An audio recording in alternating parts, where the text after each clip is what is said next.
Hey you guys, it's Missy, RNY and Mile High. I am coming to you with my week 8 post-op update. I think, yes. It is Monday, October 23rd, 2017. I had gastric bypass or Roux-en-Y surgery on August 28th, 2017. 2017. I'm in a really good mood today. Sorry, kind of goofy. And I was 38 years old at the time. I'm now 39 years old. I am 5 foot 2 inches tall-ish. Not really, I'm really 5'1", but when they measure me in the morning, I'm almost 5'2", so they let me say I'm 5'2", which is kind of awesome. So, my highest recorded weight was 244.2 pounds. On the day of surgery, I weighed 229.6. Last week I came to you at 200.8, so close to Wonderland, remember? So close. And today I weighed in at 195.6. I made it, I'm in Wonderland. You know what's really funny is I remember the day I was mortified to be up to 190 pounds. And now I'm 195.6 and I'm super excited. Life is weird, isn't it? Isn't life strange? Let me know what you think, because I think life is strange. But anyway, my husband is really liking the changes in me because I'm more active and I'm more fun and I'm happier and we're getting out and walking and, you know, doing all that kind of stuff. So we go to the store, we park at the back of the parking lot and walk because I can and I'm not out of breath and I want to. And so that kind of stuff he just really likes. So we've been having a lot of fun. He seems to be less stressed out. I think my surgery kind of stressed him out a little bit. So in terms of food, I did have an instance of dumping this week. We went to, I don't know if you guys have ever heard of Bubba's 33. There's one here in town, and we went, and I always get shotgun shrimp. And I ate about 3 shrimp. There may have been a 4th shrimp. I don't remember if I ate it or not. I took the rest home, and I usually will take it for leftovers to work. And so I got to work, and I had eaten my yogurt, and I was all ready, had my breakfast and everything, and then I was ready for lunch. And I ate 3 or 4 shrimp for lunch, and immediately started dumping. So I don't know why I did not have a problem the night before when I ate them, but I did have a problem, and to the point where I had to go lay down for a little bit. Luckily, I had not taken my actual lunch break yet. I had just eaten at my desk. And so then when I started the dumping, I just went and laid down. And I got, you know, sweats and the heart racing, and I really felt like I was gonna throw up. I laid down and closed my eyes, and it took probably like 40 minutes before I did not feel like I was gonna throw up anymore. I was very dizzy, was lightheaded, all of it. So it was not a good thing. And that's the second time I've had that for leftovers, and it's made me dump on the second day. So I'll just know now that I can only have a few that day when I get it and not take the leftovers. I don't know why it is the leftovers make me dump and the other one, the day of doesn't, but it's the way it is. There was another instance this week where I just didn't feel well. I had a really tight restriction day on Friday where I could barely eat anything, which, you know, I was drinking fluids and I got most of my protein in from yogurt and milk and all of that kind of stuff. And I put protein powder, always I put the protein powder in my yogurt. So I was okay protein-wise. I just really didn't get a lot of food that day. But then Saturday, I was able to eat. We typically have people over one night at the weekend, either Friday night or Saturday night. We have people over and hang out and play games and all of that kind of stuff. And so typically it's on Friday night. Well, this week we did Saturday night. So Saturday night I made spaghetti.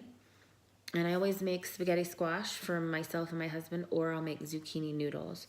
So I'll make noodles for everybody else, regular noodles, and then I'll do spaghetti squash for us, or zucchini noodles for us, or something like that. My husband, I've mentioned before, my husband is a diabetic, so he can't eat the noodles anyway. I stopped eating noodles, I don't know, like 1.5 years ago, 2 years ago, something like that. Every once in a while, I would have noodles before surgery, but now I can't have them at all anyway. So I made spaghetti squash, and I did the spaghetti, the sauce with it. It was a kind of a different recipe of sauce than I normally do, but everybody seemed to like it okay, and it was fine. So we did that, and I was actually able to eat 2 plates. Now, when I say plates, let me show you my plate.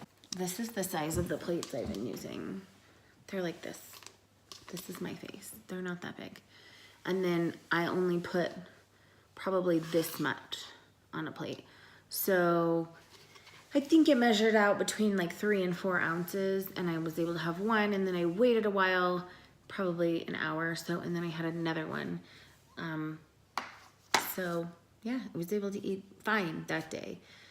And then again today, my restrictions have been kind of tight, and I've had yogurt. I drank my milk this morning. I had a little bit of chicken for lunch, and you know, that's fine. It is what it is. I'm not gonna rush to try and fit more food in than I should. So I'm doing what I can do. So I've been having a good time with all that stuff. Let's see what else. There wasn't really a whole lot.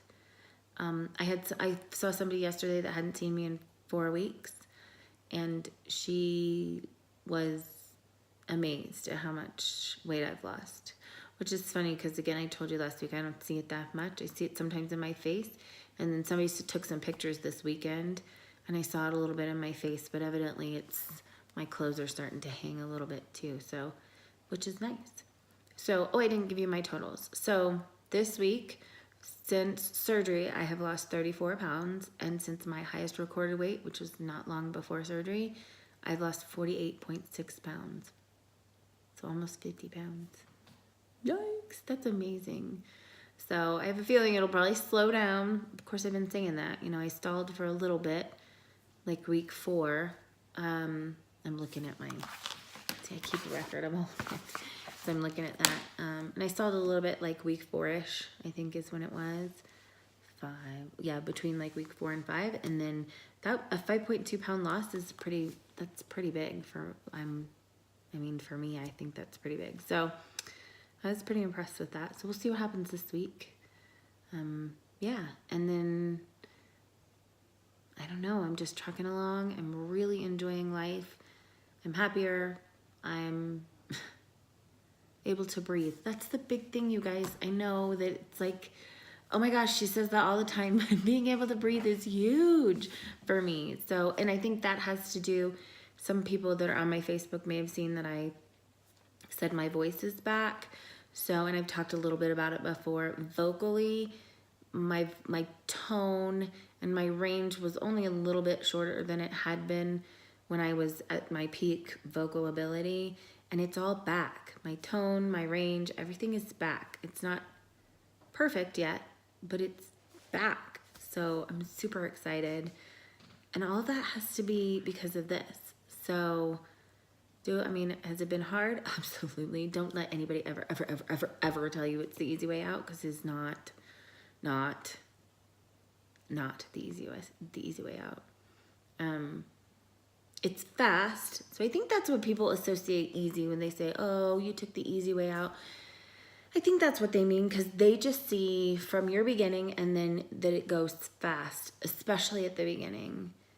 And so I'm almost 2 months out, and it's been really hard. I'm not complaining. I wouldn't change it. I would have changed some complications if I could, but whatever. So I think it's when people say, oh, you took the easy way out, it's just because for them it looks easy because it was fast. So just remember that. Try to be compassionate to people who say that, because they just don't know. And typically someone who says that is curious and actually wants information. So if you think about it that way, it's easier to talk to people when you put aside the way they've made you feel and you remember how you felt before you had surgery. And so I've just been giving people information. I have a friend who wanted to know about the surgery because she just really thought I shouldn't do it. And we had a conversation, 3 or 4 days ago, and she's going to look into it now. I told her it's not for everyone. it's a very personal decision and you have to decide. But I've given her my information and she's watched my story. And so I feel like from my point of view, that's what I can do to educate people, because I was one of those people who was like, I'm never going to do that. That's, you know, the easy way out. Exactly. You know, just, I thought the same things. So I just think that that's what people are going through when they say stuff like that. I don't know. That's my 2 cents in my non-psychology degree.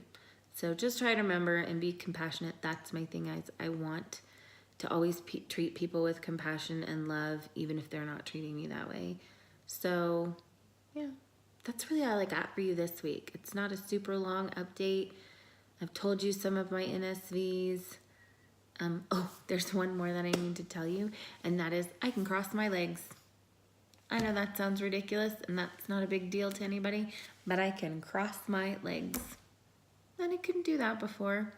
So it's nice to be able to do that again and not feel like you're gonna explode or feel like your leg's gonna go kicking off your other leg because you shouldn't have your legs crossed and they're like trying to bust open. Yeah, I don't feel like that anymore. So yeah, I'm just really excited. Wonderland, wow, I can't believe it. I cannot believe it. So the goal from now on is stay there. Don't go back. And it might be hard, but I'm gonna do it. So that's it. That's all I got for you. I hope you guys have a great week, and I will talk to you later. Bye.